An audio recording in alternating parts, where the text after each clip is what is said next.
മഹാനായ ഉസ്മാൻ ഇബ്നു അഫ്ഫാൻ റളിയല്ലാഹു അൻഹുവിന്റെ മുമ്പിൽ വന്നിട്ട് ഒരു ജൂതൻ പറയുന്നുണ്ട്, മുഹമ്മദ് ഒരു 30 വെള്ളി തരാൻ പറഞ്ഞിട്ടുണ്ട് എന്ന്.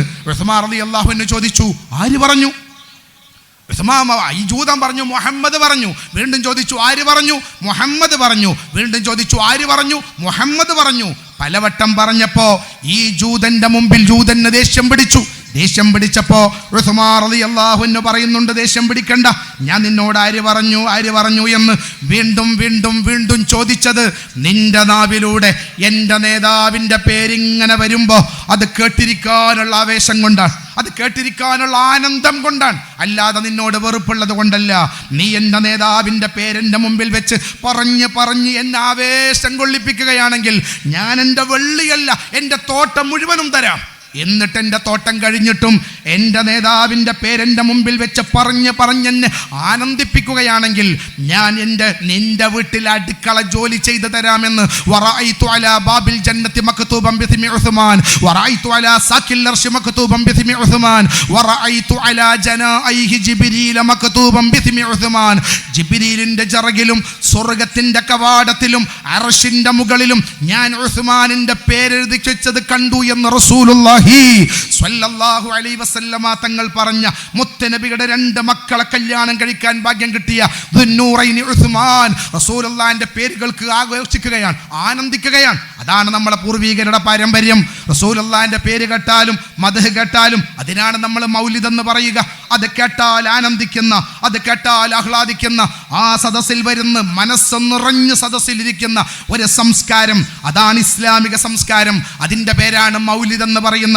ഈ റബീഉൽ അവ്വൽ 1 പാണക്കാട് സയ്യിദ് സ്വാദിഖ് അലി ശിഹാബ് തങ്ങൾ, സുന്നി യുവജന സംഘത്തിന്റെ സംസ്ഥാന അധ്യക്ഷൻ പാണക്കാട് സയ്യിദ് സ്വാദിഖ് അലി ശിഹാബ് തങ്ങളുടെ വരാന്തയിൽ ആയിരക്കണക്കിന് ആളുകൾ ഒരുമിച്ച് കൂടി റബീഉൽ അവ്വൽ 1 എന്നിട്ട് യാ നബി സലാം അശ്റക ചൊല്ലി മൗലിദോദി പാണക്കാട്ട് മഹാരഥന്മാരായ സയ്യിദന്മാര് മുഴുവനും ഒരുമിച്ച് കൂടി, സമസ്തയുടെ ഉലമാക്കൾ ഒരുമിച്ച് കൂടി റബീഉൽ അവ്വൽ 1 പാണക്കാട് സ്വാദിഖ് അലി ശിഹാബ് തങ്ങളുടെ തിരുമുറ്റത്ത് വരാന്തയിലും മുറ്റത്തും ഒരുമിച്ച് കൂടിക്കൊണ്ട് റസൂലുള്ളാഹിന്റെ മൗലിദ് ഓതി ഉമ്മത്തിന് നൽകിയ സന്ദേശം, റസൂലുള്ളാഹിനെ പാടിയും പറഞ്ഞും നമ്മൾ ഈ മാസം മുന്നോട്ട് കൊണ്ടുപോകണേ എന്ന സന്ദേശം നമുക്ക് കൈമാറി.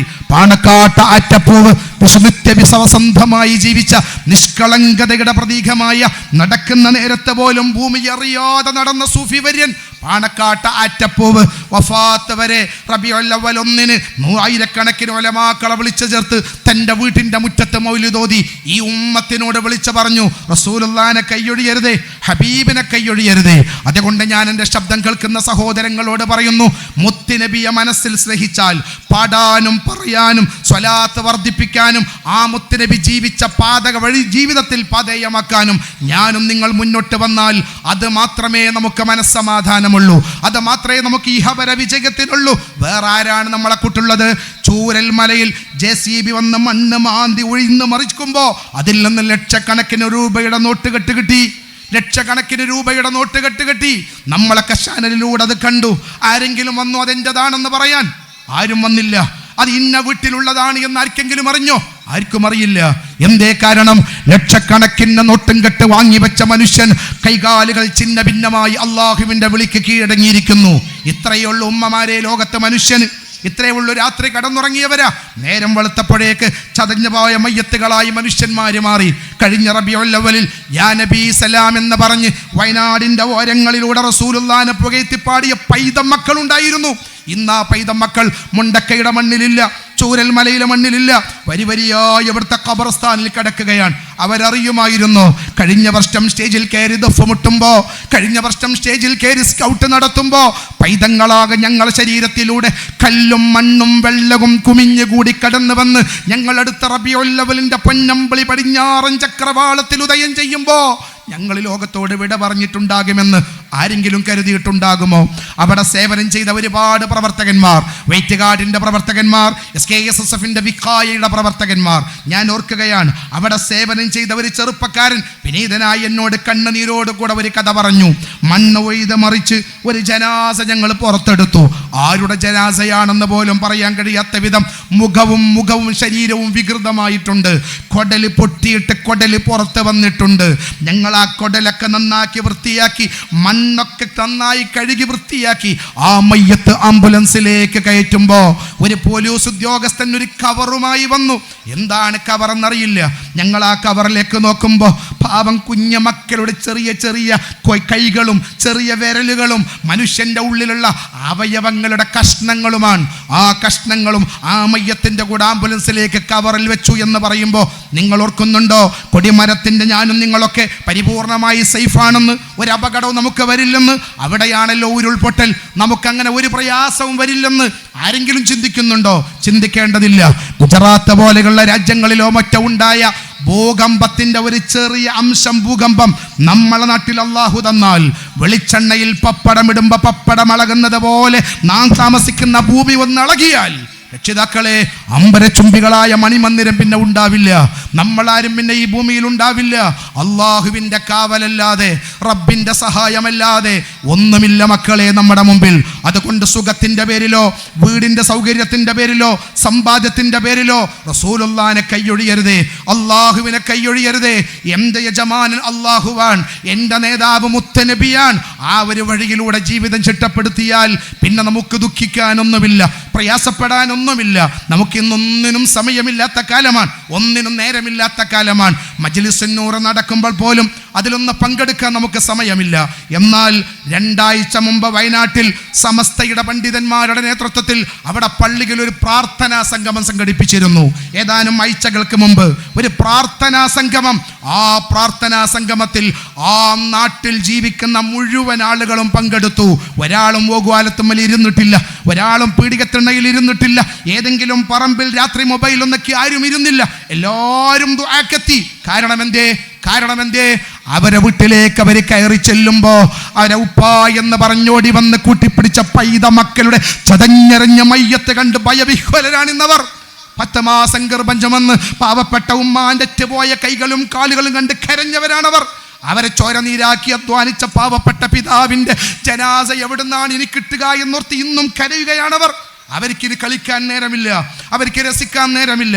മൊബൈലുമായി പള്ളിയും വേണ്ട, ദീനും വേണ്ട, ഇസ്ലാമും വേണ്ട, ലഹരിയും കഞ്ചാവും അരതായ്മയും മതി എന്ന് ചിന്തിക്കാൻ അവർക്കിന്ന് തോന്നുന്നില്ല. ഇന്നവർ ദുആയുടെ പിന്നാലെ ഓടുകയാണ്, അവർ പ്രാർത്ഥനയ്ക്കിരിക്കുകയാണ്. എൻ്റെ ശബ്ദം കേൾക്കുന്ന ചെറുപ്പക്കാരാ, എൻ്റെ ശബ്ദം കേൾക്കുന്ന ചെറുപ്പക്കാരികളെ, അള്ളാഹുവിനെ മറന്ന് സഞ്ചരിച്ചാൽ അതിനേക്കാളും ചെറിയ ഒരു ശിക്ഷ അള്ളാഹു തന്നാൽ അന്ന് പ്രാർത്ഥിക്കാൻ നമ്മൾ ഓടും, അന്ന് ഒരുമിച്ച് കൂടും, നന്മ ചെയ്യും. പക്ഷേ അതുകൊണ്ട് കാര്യമില്ലാത്ത വിധം നമ്മൾ തകർന്നു പോയിട്ടുണ്ടാകും. അതുകൊണ്ടാണ് ഈ ഭൂമിയിൽ മനസ്സിന് സമാധാനം കിട്ടാൻ ഒരു കുഞ്ഞു മോന് കടന്നു വരുന്നുണ്ട് മദീനയിലേക്ക്.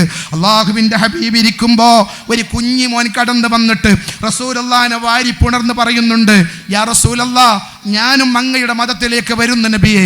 വരുന്നതൊരു ചെറിയ മോന. അള്ളാഹുവിൻ്റെ ഹബീബ് ചോദിക്കുന്നുണ്ട്, മോനെ ഉമ്മ എന്ത് പറഞ്ഞു, ഉപ്പ എന്ത് പറഞ്ഞു? മോൻ പറഞ്ഞു, ഞാൻ ചോദിച്ചിട്ട് വരാം കേട്ടോ. ഓടിയ മകൻ തിരിച്ചു വന്നിട്ട് റസൂലുള്ളാഹിനെ കുട്ടിപ്പിടിച്ചിട്ട് പറഞ്ഞു, എനിക്ക് നിങ്ങളെ മതത്തിലേക്ക് വരണം. അള്ളാഹുവിൻ്റെ റസൂൽ ആ മോനെ വാരിപ്പുണർന്ന് കവളത്തുമ്മ കൊടുത്ത് ഇസ്ലാമിൻ്റെ സാധുല തീരത്തേക്ക് കൊണ്ടുവരുന്നുണ്ട്. റസൂലുള്ളയാണ് മനസ്സ് മുഴുവനും, മുത്തനബിയാണ് റസൂൽ ഹൃദയത്തിൽ മുഴുവനും. ആ കുഞ്ഞിമോൻ അവസാനം രോഗിയായി കിടക്കുകയാണ്. ആ മകൻ രോഗിയായി കിടക്കുകയാണ്. രോഗിയായി കിടക്കുമ്പോൾ അള്ളാഹുവിൻ്റെ റസൂലെ കാണാൻ വരുന്നുണ്ട്. കാണാൻ വന്നിട്ട് മുത്തനബി സ്വല്ലല്ലാഹു അലൈഹി വസല്ലമ തങ്ങൾ വീട്ടിലെത്തിയപ്പോൾ കുട്ടി ഉറക്കിലാണ്, നല്ല ഉറക്കിലാണ്. ആ സമയത്ത് അള്ളാഹിൻ്റെ റസൂല് പറഞ്ഞു, ഈ മകൻ ഈ രോഗത്തിൽ മരണപ്പെട്ടു പോകും, ഈ കുഞ്ഞിമോൻ ഈ രോഗത്തിൽ മരണപ്പെട്ടു പോകും. അതുകൊണ്ട് ഞാൻ പോയിട്ട് വരാം, നിങ്ങൾ ഇപ്പൊ വിളിക്കണ്ട, സുഖമായി ഉറങ്ങട്ടെ എന്ന് പറഞ്ഞ് ആ വീട്ടിൽ നിന്ന് തിരിച്ചുപോയി മുഹമ്മദുർ റസൂലുള്ളാഹി സ്വല്ലല്ലാഹു അലൈഹി വസല്ലം. ഉമ്മമാരെ, രക്ഷിതാക്കളെ, പിന്നെ അള്ളാഹുവിൻ്റെ പ്രവാചകരെ തിരിച്ചു വരുന്ന രാത്രിയായപ്പോ ഉറക്കിൽ നിന്ന് കുട്ടി ഉണരുകയാണ്. ഈ കുഞ്ഞിമോൻ ഉണരുകയാണ്. ഉണർന്നുകൊണ്ട് കണ്ണിലിങ്ങനെ വെള്ളം നിറച്ച് ഉമ്മാനോട് ചോദിക്കുക, ഉമ്മ, ഇവിടെ റസൂലുള്ളാഹിനെ വാസനിക്കുന്നുണ്ടല്ലോ, റസൂലുള്ളാഹിന്റെ വാസന വരുന്നുണ്ടല്ലോ ഉമ്മ, അള്ളാഹിന്റെ റസൂൽ എങ്ങാനും ഇവിടെ വന്നിരുന്നോ, എൻ്റെ മുക്കിലേക്ക് റസൂലുള്ളാഹിന്റെ വാസന വരുന്നു ഉമ്മ എന്ന് പറഞ്ഞപ്പോ ഉമ്മ പറഞ്ഞു, മോനെ വന്നിരുന്നു, അള്ളാഹുവിൻ്റെ ഹബീബ് ഇവിടെ വന്നിരുന്നു, മുത്ത് റസൂലുള്ള ഇവിടെ വന്നിരുന്നു. മോനെ വിളിക്കണ്ട എന്ന് പറഞ്ഞു പോയതാ. മോൻ ഉണർന്നാ വിളിക്കാൻ പറഞ്ഞിട്ടുണ്ട്. ചെറുപ്പക്കാരെ നാളെ അർശിന്റെ നിഴലിൽ ഈ ചെറുപ്പക്കാരനുണ്ടാകും. നാളെ റസൂലുള്ളാഹിന്റെ ലിവാഉൽ ഹംദിന്റെ താഴെ ഈ ചെറുപ്പക്കാരനുണ്ടാകും. ദാറുസ്സലാമിന്റെ പ്രവർത്തകരെ, SKSSFന്റെ പ്രവർത്തകരെ, കൊടിമരത്തിന്റെ ചെറുപ്പക്കാരെ, അവരെ പിന്നിൽ ഉറച്ചു നിൽക്കാൻ നമുക്ക് കഴിയണം. ഞങ്ങൾ നിസ്കരിക്കുന്നവരായിരുന്നു, ഞങ്ങൾ സ്വലാത്ത് ചെല്ലുന്നവരായിരുന്നു, ഞങ്ങൾ ലഹരിക്കടിമപ്പെട്ടവരായിരുന്നില്ല എന്ന് പറഞ്ഞിട്ട് അവരെ കൂടെ നിൽക്കാൻ നമുക്ക് കഴിയണം. ഉമ്മ പറഞ്ഞു, മോനെ ഞങ്ങൾ റസൂലുള്ളാഹിനെ വിളിക്കട്ടെ. നീ ഉണർന്നല്ലോ. ആ സമയത്ത് ആ കുഞ്ഞിമോൻ പറഞ്ഞു, ഉമ്മ വിളിക്കരുത്, രാത്രിയാണ്. ഈ രാത്രി എങ്ങാനും ഞാൻ ഉണർന്നത് റസൂലുള്ളാഹി അറിഞ്ഞാൽ രാത്രി ഇവിടെ വരും എൻ്റെ നേതാവ്. അള്ളാഹിൻ്റെ റസൂൽ രാത്രി വരുന്ന സമയത്തെങ്ങാനും അള്ളാഹിൻ്റെ റസൂലിൻ്റെ കാലിൽ ഒരു മുള്ളു തറച്ചാൽ ഉമ്മ അതെനിക്ക് സഹിക്കാനാവില്ല. ഞാൻ ജീവിച്ചിരിക്കുന്നിടത്തോളം കാലം എൻ്റെ റസൂലുള്ളാഹിന്റെ കാൽക്കൽ ഒരു മുള്ളു തറക്കരുത്, എൻ്റെ റസൂലുള്ളാഹിക്ക് ഒരു പ്രയാസവും വരരുത്. അതുകൊണ്ട് വിളിക്കരുതേ ഉമ്മ എന്ന് പറഞ്ഞ് രാത്രി പോലും റസൂലുള്ളാഹിനെ വിളിക്കാൻ അനുവദിക്കാതെ നേരം വെളുത്തപ്പോഴേക്ക് ആ കുഞ്ഞിമോൻ അള്ളാഹുവിൻ്റെ വിളിക്കുത്തരം നൽകി അള്ളാഹുവിലേക്ക് തിരിച്ചുപോയി. വിവരമറിഞ്ഞ അള്ളാഹിൻ്റെ ഹബീബ് വന്നിട്ട് ആ കുഞ്ഞിമോനെ വാരിപ്പുടന്നിട്ട് അന്തമീഫിൽ ജന്നമോനെ എൻ്റെ കൂടെ സ്വർഗത്തിൽ ഉണ്ടാവുകടാ എന്ന് പറയുന്ന ആ ലോകത്തിൻ്റെ നേതാവിനെ മറക്കരുതേ. സ്നേഹനിധികളായ സഹോദരങ്ങളെ,